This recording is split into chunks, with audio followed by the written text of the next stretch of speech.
It's March 16th, 2004, 9:50 p.m. A man walks into the Ritz casino in London with no bag, no drink, and no interest in conversation. He heads straight to the roulette table. He doesn't look like a high roller, but within minutes, he starts placing maximum bets. The wheel spins. He waits. 5 seconds pass.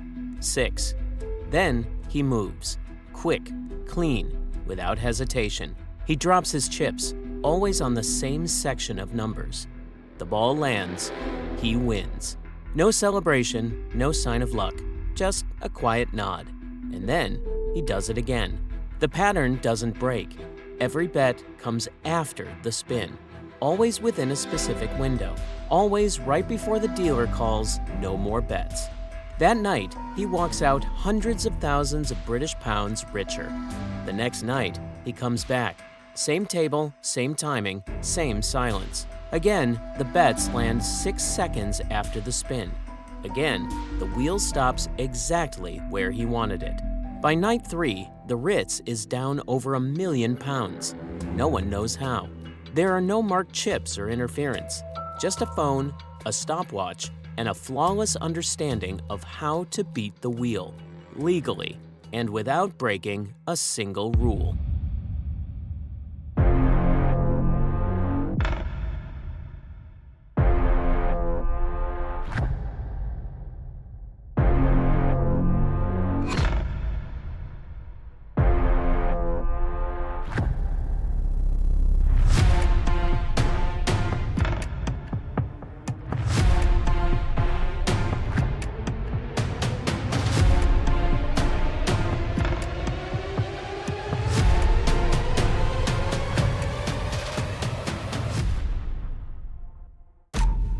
Zagreb, Croatia, summer 2003. A quiet side street, warm air, empty tables outside a local cafe. Inside, Niko Tosa sits alone at a corner table, hands wrapped around a small cup of coffee. He checks the time, glances at the door, and waits. He's early. He always is. A few minutes later, 2 arrive. Nenad Marjanovic, business casual, well-kept, with the cautious look of someone who never takes a risk without calculating first. Livia Pisi follows, blending in so well that most people won't remember her face. They don't shake hands or make small talk. Niko gets straight to it. He tells them he's spent years in and out of casinos from Budapest to Belgrade, always watching, always testing. Sometimes he wins, sometimes he leaves with nothing. But lately, he's seen something in the way certain roulette wheels behave. Small irregularities, little patterns that most people miss. He pulls a worn Nokia and a silver Palm Pilot from his jacket, sets them on the table. He explains, roulette isn't perfect. The wheels wear down, the ball slows at certain spots. If you know what to look for, if you measure carefully and act fast, you can predict the drop zone before the rest of the table even places a bet. He's been building a method, simple tech, quick calculations, no gimmicks. He wants to try it somewhere big, not a smoky backroom, not another second-rate casino. He wants London. He wants the Ritz Club. Nenad listens closely, asking technical questions. Livia stays quiet but nods along, taking in every detail. Niko says he needs 2 people he can trust for a high-stakes, short-term job. 1 to handle the betting, 1 to keep watch, 1 to do the timing and calculations. No outside help. No crew, just 3. Nenad is in. He likes the odds, and he trusts Niko's math. Livia agrees without hesitation. They don't use real names outside this room. They agree on a date, 3 weeks. 1 table, 3 nights. They pay for their coffees and leave separately, disappearing back into the city. Nothing written down, nothing left behind. A plan in motion. Quiet, careful, and ready for London. March 14th, 2004, London. Nenad Marjanovic lands first. He checks in at a small hotel on Piccadilly. Nothing fancy, just a bed and a door with a lock. He pays in cash, uses his real passport, and asks for a room facing the street. He wants to see the Ritz from his window.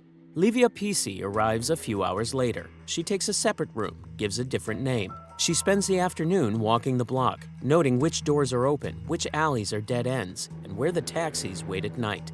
Niko Tosa arrives last. He travels light, no suitcase, just a gym bag. At the front desk, he gives a quiet smile, shows his ID, and takes a room near the fire stairs. He checks the exits before unpacking. That night, the three of them meet in Nenad's room, without drinks or music, just notebooks, 2 burner phones, and a Palm Pilot. They go over the schedule, arrive at the Ritz Club separately, use different entrances if possible, blend in with the early crowd, observe the staff, note the croupiers, the security posts, and which wheels see the most action. The Ritz Club is beneath the hotel, behind an unmarked door. There's a sign-in desk and a security guard. They show their temporary passes, get waved through, and enter a world that doesn't look like London outside. Marble floors, deep red chairs, and tables with minimum bets higher than most people's rent. Nenad walks to the bar, orders a sparkling water, and studies the room. Livia sits near the roulette tables, watching how staff interact with regulars. Niko stands back, focusing on the wheels. He notes their condition, the way the ball bounces, and how quickly the dealer spins between rounds. They keep the conversation short, no unnecessary talk. Every move is planned. Nenad tracks betting patterns at each table. Livia times how long it takes staff to swap shifts. Niko records the wheel numbers and checks that his devices sync up properly. Back at the hotel, they update their notes. Which staff are most alert? What hours the club is busiest? Which roulette wheels show signs of wear? They test the equipment one last time. The phone's stopwatch is accurate. The Palm Pilot's calculator app is working. They set alarms for the next night. There's no celebration, no calls home, no photos. They're here for 3 nights. That's it. Everything is set. March 15th, 2004, the Ritz Club. Nenad enters first, just after 9. He's dressed for the room, dark suit, polished shoes, quiet confidence. He chooses a roulette table on the far side, away from the main bar, and sits where he can see both the wheel and the crowd. Livia arrives 10 minutes later. She walks the perimeter, checks for security staff, then takes a seat with a clear view of Nenad's table. She keeps her phone on the table, screen down, and doesn't touch it. Niko enters last. He stands back for a moment, scans the room, then settles near a column, close enough to see the action, but not close enough to draw attention. The routine is simple. Nenad places a few small bets. Nothing unusual, nothing that would make anyone look twice. He watches the ball spin, keeps his expression flat. Livia glances at the staff, notes every movement. Niko focuses on the wheel, measuring the ball's speed and rhythm. He times 6 seconds on his phone, glances at the Palm Pilot, and gives a subtle signal. Nenad responds without looking up. He places a cluster of chips on a set of numbers, all grouped in one section of the table. The croupier calls, "No more bets." The ball slows, bounces, and lands exactly where they want it. Nenad collects the payout. There's no celebration, no smiles, no eye contact between the three. They repeat the sequence. A few more small bets, another calculated cluster. The pattern holds. They keep winning. Always after the 6th second. Always in the same zone. By midnight, Nenad has turned their original stake into £100,000. He cashes out in smaller stacks, breaks up the winnings, and meets Livia and Niko outside. They don't linger. They walk back to the hotel separately. In the hotel room, there's no talk of luck. They check the notes, review the timing, and prep the devices for the next night. The system worked. No one noticed. Tomorrow, they'll raise the stakes. On the other side, John Woodton has only just started his job as head of security at the Ritz Club. His background is in British military intelligence. He's used to tracking arms dealers, not gamblers. On his first night, the casino loses over £100,000 at a single roulette table. They had no alarm raised and there was no cheating signs. The winners are calm, polite, and almost invisible. But Woodton doesn't like what he sees. The next morning, he reviews the security footage. He watches the entire night twice, then plays it again, frame by frame. He notices the timing. Each time the ball is spun, there's a wait. Then, exactly 6 seconds in, the same player clusters bets in the same section of the table. Not random, not lucky. Too precise. Woodton writes down notes. He slows the footage, zooms in on the faces, and watches how the three move. There's no talking between them, but their actions are coordinated. No signals he can see, but a rhythm he can't ignore. He calls his friend Mike Barnett, a consultant who's worked on casino fraud cases across Europe. Barnett can't come right away, but agrees to review the footage and advise. Together, they make a list of possible tricks: hidden electronics, signaling devices, magnets, even help from a dealer. But nothing fits. No suspicious movements, no altered wheels, no collusion. Woodton decides to watch for himself on the second night. He tells the staff to keep the table open no matter how much is lost. He asks security to keep an eye on the trio, but not to intervene, not yet. He wants to see how far they'll push it. March 16, 2004, the Ritz Club. It's just after 9. Nenad enters first, takes his seat at the same roulette table. He nods politely at the dealer, orders water, and starts with small bets. Red, black, a few chips on even numbers. He's careful not to win too much at first. Livia arrives soon after. She chooses a spot enough to watch Nenad, but not close enough to look like she's with him. She keeps her phone in her purse, eyes on the staff. Niko enters last, walking straight to his preferred corner. He checks the wheel from a distance, not making a move until he's sure everything is the same as last night. The table is busier tonight. Wealthy regulars mix with new faces. The air feels heavier. The minimum bets are higher, 500 pounds per chip. The staff is more attentive, but nothing obvious has changed. Nenad starts to increase his bets. No pattern at first. Then, as the ball spins, he waits for the same moment, 6 seconds in. He quickly places a cluster of high-value chips, all on numbers that touch each other on the wheel. The dealer calls, no more bets. The ball lands. Nenad wins big. Like always, there's no celebration. Nenad simply pushes his chips forward for another round. Livia glances around, notes a pit boss watching from across the room. She gives a small nod to Niko, who keeps his eye on the table, pretending to study the decor. The routine continues. Small bets, then a sudden, precise cluster. Always after 6 seconds, always on neighboring numbers. Each time, the winnings grow. The staff watches closely, but Nenad doesn't flinch. The pit boss calls John Woodton, who's across town celebrating his new job. "Something's happening. We're losing money, fast." Woodton tells them to keep the table open. No interference yet. He wants to see how the trio reacts under pressure. By midnight, Nenad has turned their 90,000 pounds into 1.2 million pounds. The stack of chips is now a small tower. He stands, thanks the dealer, and asks to cash out. The process is careful. Part of the winnings are paid in crisp 50-pound notes, 300,000 pounds in cash, counted twice. The rest, 900,000 pounds, is written as a single check. Livia collects the cash. Niko checks the paperwork, then leaves through a different exit. Outside, the three regroup. No words about luck, no excitement, just a brief check-in. The notes are split, the check is folded away, and they walk separately back to the hotel. Upstairs, they count the money again, update their notes, and go over every detail of the night. Tomorrow is the final night. The biggest risks, the biggest payout. They know the casino is watching, but as far as they can tell, they're still ahead. Again, John Woodton doesn't sleep much that night. He's at his desk early, footage from both nights playing on repeat. He marks every move, who sits where, when the chips are placed, how the three interact with the staff and with each other. He writes down the timing. 6 seconds after the ball starts spinning, Nenad bets big. Always a group of neighboring numbers, always tight clusters, never spread out. Woodton brings in Mike Barnett, and together they start watching the same moments and taking notes. No secret signals, no suspicious hand movements, no talking between the three.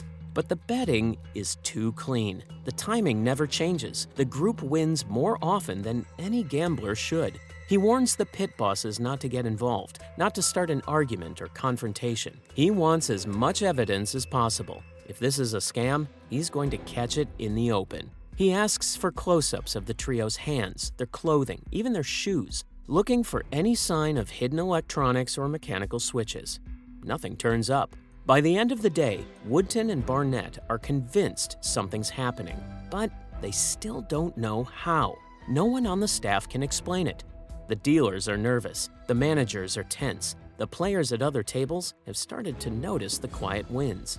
Word spreads. Some think it's just luck, but Woodton knows better. He tells his team to get ready. Tonight, if the trio shows up again, the police will be waiting. March 17, 2004, just before 10 p.m. The Ritz Club is louder tonight. There's more staff on the floor than usual, some standing, some pacing. A new group of high rollers gathers near the entrance, but none draw the attention of security. Nenad arrives first and immediately notices the tension. The regular croupier barely makes eye contact. A second pit boss lingers at the edge of the table, arms crossed. Nenad stays composed. He finds his seat, straightens his chips, and glances over his shoulder. Livia arrives minutes later, her posture a little tighter, her eyes sharper than before. Niko circles once, scanning the room. The air feels different. For the first time, they sense they're being watched. As Nenad places the first small bet, he sees two men in dark suits at the far end of the room, faces he hasn't seen before. Livia shifts in her chair, following their line of sight. Niko takes his usual corner, but before he can even settle in, the game is over. John Woodton, head of security, signals quietly. Two officers step forward, moving with purpose. Nenad is asked to leave the table. Livia stands, her face unreadable. Niko is stopped near the bar. No struggle, no raised voices, just a silent, decisive sweep. They're brought into a side room behind the floor. White walls, fluorescent lights, nothing glamorous. Their pockets are emptied. Phones, a Palm Pilot, stacks of notes, and lists of casinos.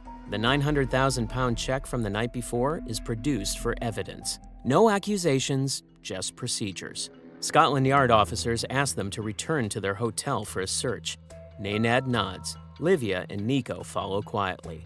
Back at the hotel, rooms are searched methodically. Bags, electronics, even the lining of their jackets. Police collect every scrap of paper, every device, every charger. At Scotland Yard, forensic teams begin work on the seized electronics. The trio sits for hours in questioning rooms, saying little. Their responses are brief and controlled. No one admits to anything. They know what's written and what isn't. Meanwhile, back at the Ritz, the casino floor is tense. Regulars whisper, dealers exchange glances. John Woodton reviews the night's security feed. He knows what just happened will be talked about for years. For the trio, it's no longer about the win. It's about whether anyone can actually prove they did anything wrong. The investigation moves quickly. Every file copied, every message reviewed. Technicians look for blueprints, betting patterns, secret apps, anything that could prove the trio cheated. But there's nothing obvious. There is no cheating. Instead, the forensics team finds only calculations. Ball speed, spin rate, rough predictions, all made after the spin, never before. It's clever, it's precise, but is it illegal? The legal team checks the records. The Gaming Act of 1845 is still in force. In it, there's no mention of electronic devices, no ban on using calculators or phones to make predictions, so long as nothing interferes with the game itself. After 3 days, charges are filed against the trio. Use of an illegal device. Their lawyers barely blink. They point out the law, no interference and no ban. The judge agrees. There's no evidence of cheating, no proof the wheel or ball was tampered with. Scotland Yard holds the £900,000 check for 3 months, hoping for a reason to keep it. In the end, there's none. The charges are dropped. The check is unfrozen. The Ritz Club gets its wheels replaced, but the money is gone. For Nenad, Livia, and Niko, the story is over. They are not guilty. They leave London with their winnings and without a criminal record. But they knew that this loophole won't last. Within a year, the UK passes a new law. Any device used to gain an advantage in a casino is banned. For the Ritz Club, things become different. Within weeks, every roulette wheel in the building is replaced. A new security team is hired. Staff are retrained to look for unfamiliar faces and new tricks. Other London casinos review their wheels, check for wear, and bring in engineers to test for physical flaws. Consultants give seminars on predictive betting. Most admit privately that what happened at the Ritz could have happened anywhere. For a while, the trio vanish. Nenad is rumored to have left the country. Livia returns to Eastern Europe, changes her phone number, and stops using her real name. As for Niko, years later, a journalist tracks him down to the Croatian coast. He lives quietly, drives a Ferrari, and owns his own roulette table. He never admits to using lasers or magnets. He says the secret was knowing the wheel, watching the physics, and staying ahead of the house. If he hadn't been stopped, he said, they could have taken tens of millions. But long after the dust settled, questions remained. Was it really just skill and observation? Was there a trick nobody ever found? And if the perfect flaw exists on one wheel, how many more are still out there waiting for someone with the nerve to spot them?